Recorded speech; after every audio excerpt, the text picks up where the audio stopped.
Join us today at the Dual Horizons podcast as we welcome Mahnaz Jahangiri, whose journey from television to yoga and meditation exemplifies the harmonious blend of spirituality and technology.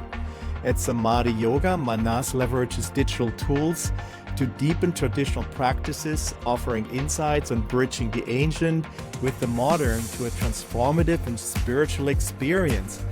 And with all that beautiful introduction, I welcome Mahnaz. Hello, Mahnaz. How are you today? I'm good, Wolf. So grateful for you having me today. So thank you so much. Yes, absolutely.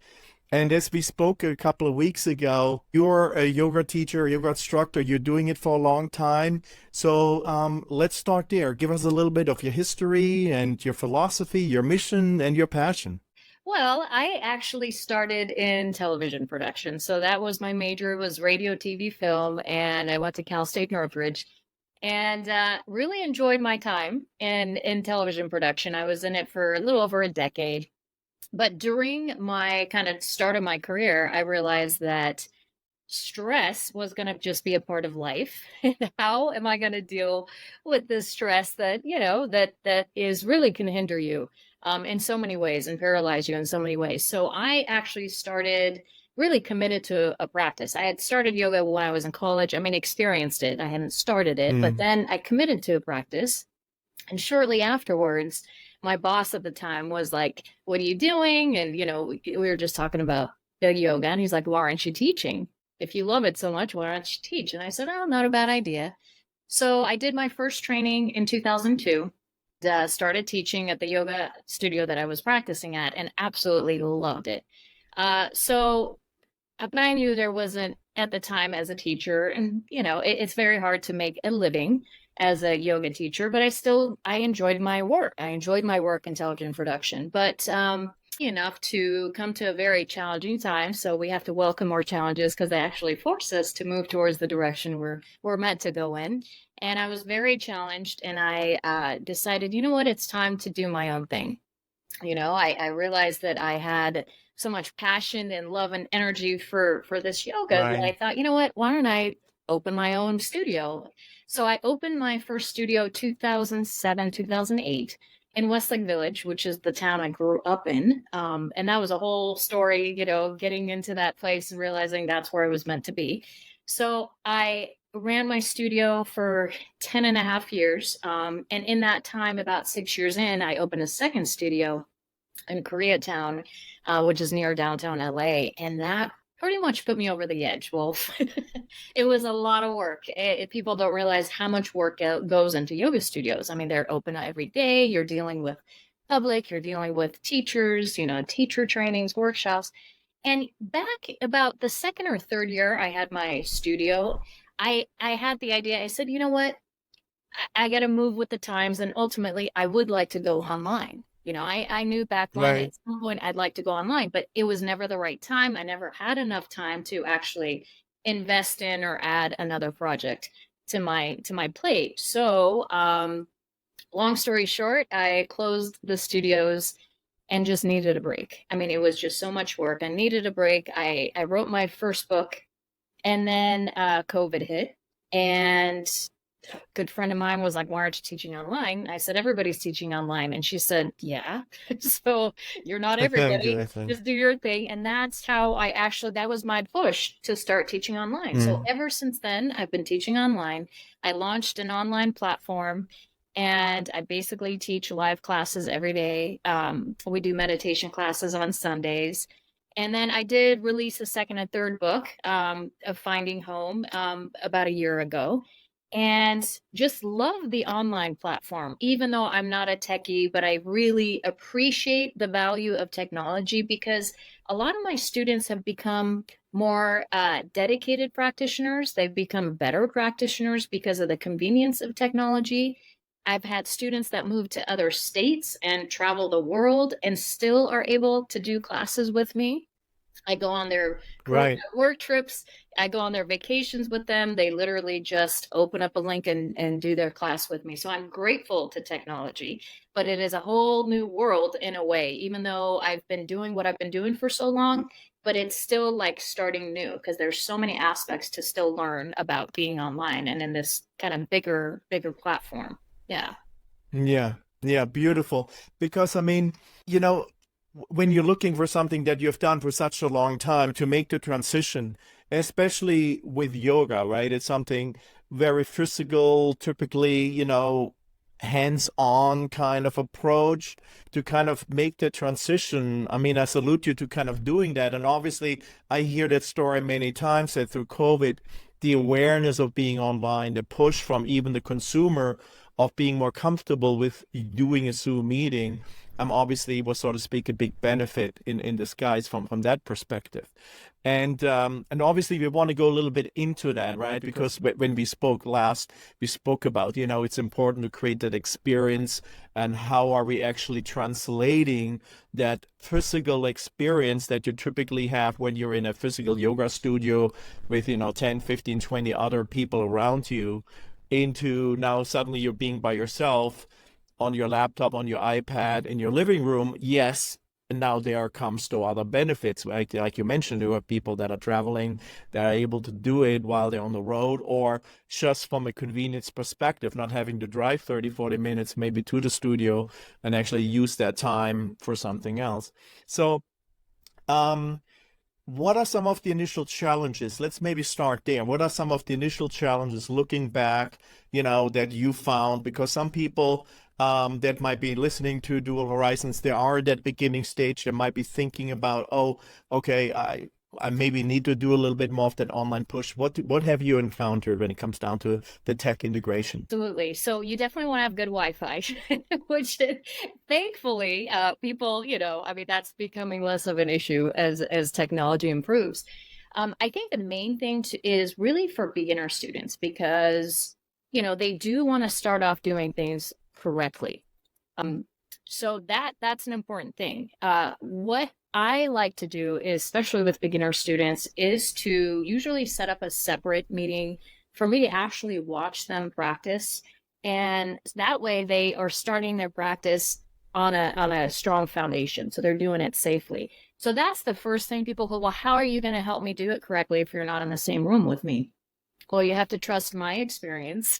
I've been doing this for a long time, and I can see common mistakes people make. And here's the other part of it, Wolf, too. When I used to do my teacher trainings, I still do them. I just, since I had the studios, that was just a regular yearly thing. My main thing that I would communicate with the teachers was to be able to communicate effectively, be very exact and precise with the way you're guiding a pose, and being sure to really indicate the key foundational aspects of each pose, because that's going to help people do it safely, even on their own. So as long as you can hear and understand and incorporate the instructions within your body, you're fine. But again, that's when with new students, let's say they've never had any experience, I reassure them we can always do a session, or when you join class, I'll be watching you.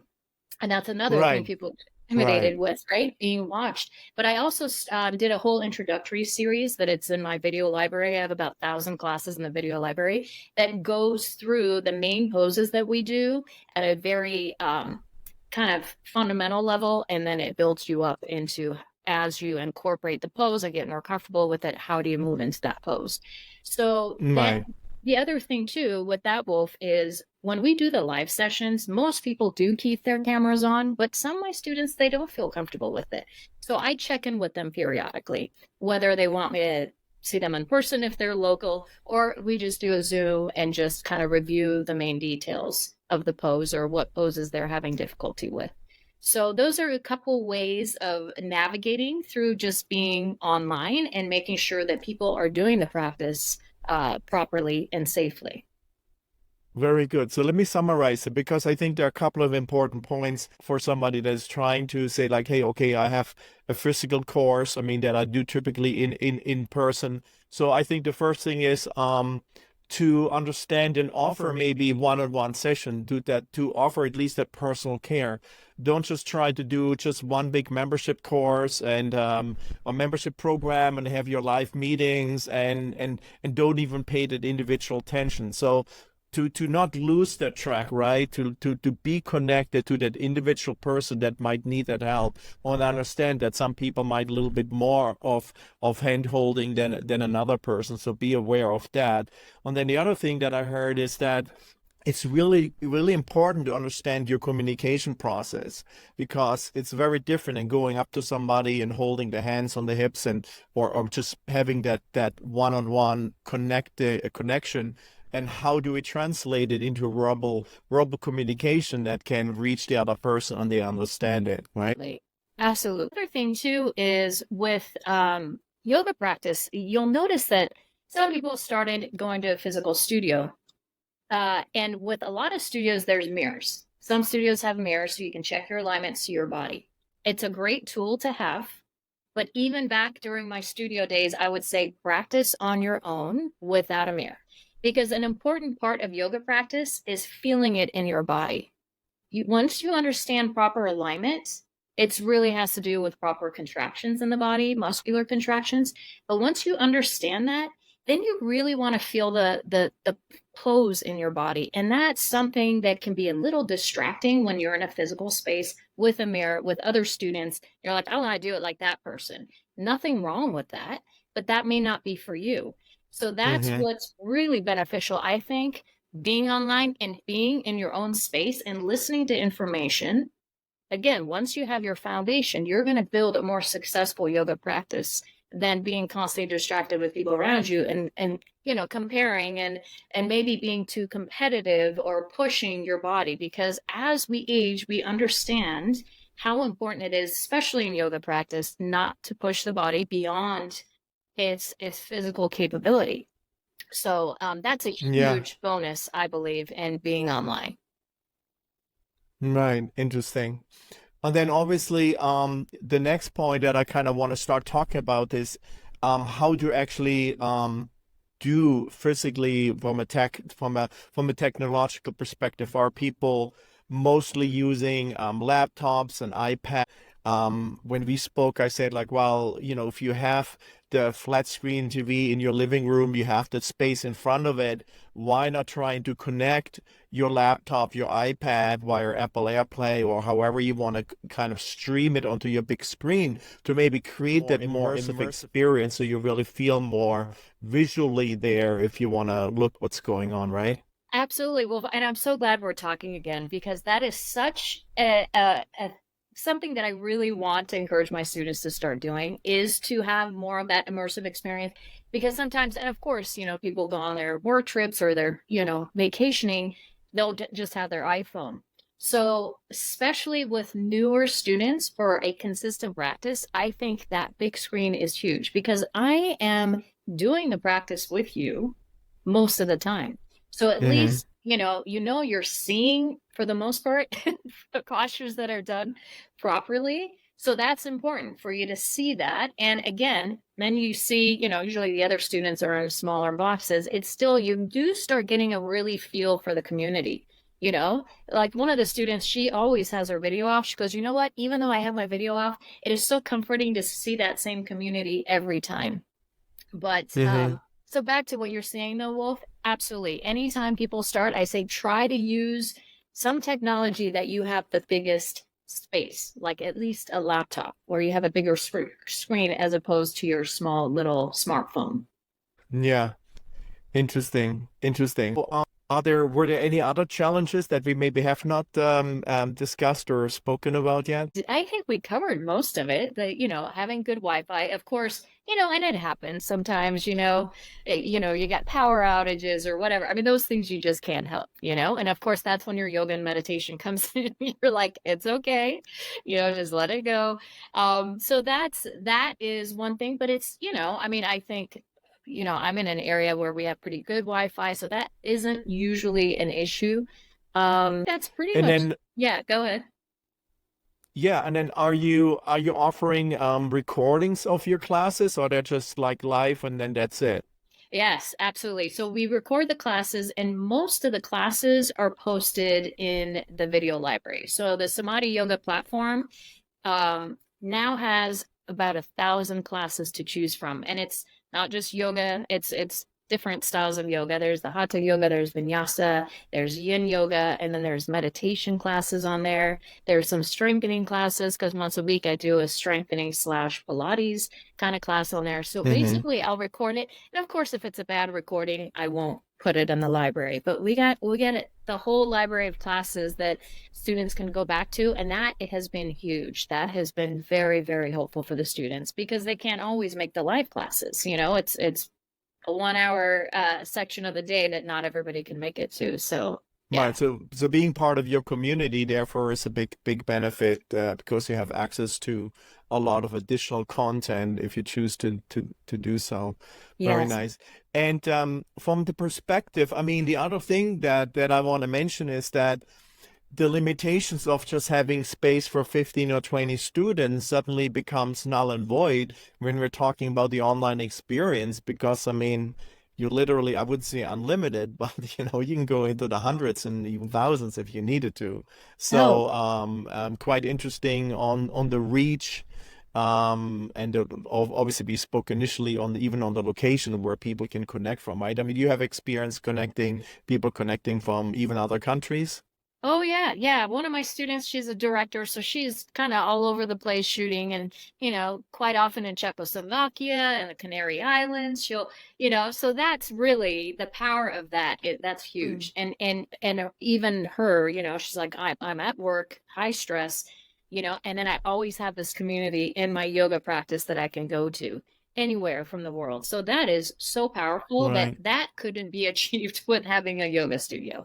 I mean, unless you had technology there. But so that to me, like I said, back in, Mm. years ago when I had the studio, I was like, how amazing is that to be able to have that global reach?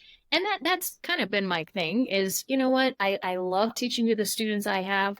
They're like family to me, but because it's so powerful to have a yoga and meditation practice, especially as things seem to be getting crazier and crazier, or really we're hearing more about it, it really is going to be so important moving forward to have that stability every day anywhere you're at. So to me Right. it Right. really feels right. People ask, oh, would you can open a studio again? I said it's really not on my mind at all, but again, the capability with technology with doing what I'm doing now is so exciting to me. Yeah. And that brings me back to another point. I mean, for you as an entrepreneur, businesswoman, to have that freedom, which again allows you also to kind of say, hey, let me go on vacation and I can still continue taking my business with me. And that's why, I always loved the internet from early on, since I started in the early 90s. And where I said, like, look, I want to build a business that gives me the flexibility and I can work from wherever I am. And so I kept true to that for over 30 years. And Yes. it's just a beautiful freedom because, I'm going in April back to Germany and visiting, and, I work the same way I work here, so it's just that flexibility and that allows technology to come in our lives and still offer that spiritual light work that we're doing. And the other thing, Wolf, too, is because, when I'm, let's say, teaching a class from elsewhere, where was I last? I was in Las Vegas last, and then I was in, Mexico. There's a different intimacy as well. People are almost involved in your life, and they like that. So to me, I wouldn't ever think that being online would make me closer to my community, which is pretty interesting. I mean, I'm more literally Hmm. in their homes and they're literally in my home and they're on vacation with me or I'm on vacation with them. So really it creates almost a deeper connection in a different way. It's not in the physical Hmm. space, let's say. And again, I think it's so relevant with spiritual practice is really the connectedness that we do have that is way beyond what we actually see. Hmm. Now, are you offering also any retreats or any in-person Yes, events? yes. My next retreat is actually in Portugal. So we're doing a retreat in Portugal in September, September 14th to the 19th. So it's at a beautiful location in Sintra, Portugal. And I'm working with a company that I'm working with for the first time, and they literally arrange everything. So I'm really looking forward to it because it's going to help me focus on the actual workshops more and to enjoy my time. So that I'm very much looking forward to is yeah, and that information is on the website. If you go to retreats, Portugal, you'll see all the information, the itinerary, all that stuff. But what I'm trying to get to is that when you are a yoga instructor, a teacher like yourself, and made that switch to the online world, that doesn't negate that you have absolutely no contact. And I think retreats are a beautiful way to kind of have that core membership, or these people that feel like they want to meet you in person, shake your hands, give you a hug, that they can meet you and have that experience. So I think that's a beautiful way to kind of like make that real connection with your community at those times, right? Absolutely. And not only the retreat, but also I try to do one or two workshops. I Mm, really aim to do more locally. So, but again, a lot of my students are in different states, or they're traveling or they're right. overseas. So yes. So I try to mix in both, for the more local and then of course the international. Yeah. Beautiful. So let's tell people how they can reach you if they want to check out your site and your community. Absolutely. So my website is samadiyoga.com and it's Samadi with no H. So it's SAMADIYOGA. And you can take a look there. You can ask for a free week of sessions to see if the program would work for you. Of course, I'm on all those social media platforms, YouTube. I offer a lot of nice little tips and videos on there. And that's the way you can reach out to me. Absolutely. It's all under Samadi Awesome. Yoga. Yeah. Awesome, Manas. Hey, that was, I think, very eye-opening and very informative. I appreciate your time and connecting with us and being on the Dual Horizons podcast. Until the next time. Thank you so much. Thank you, Wolf. I appreciate you. Bye-bye.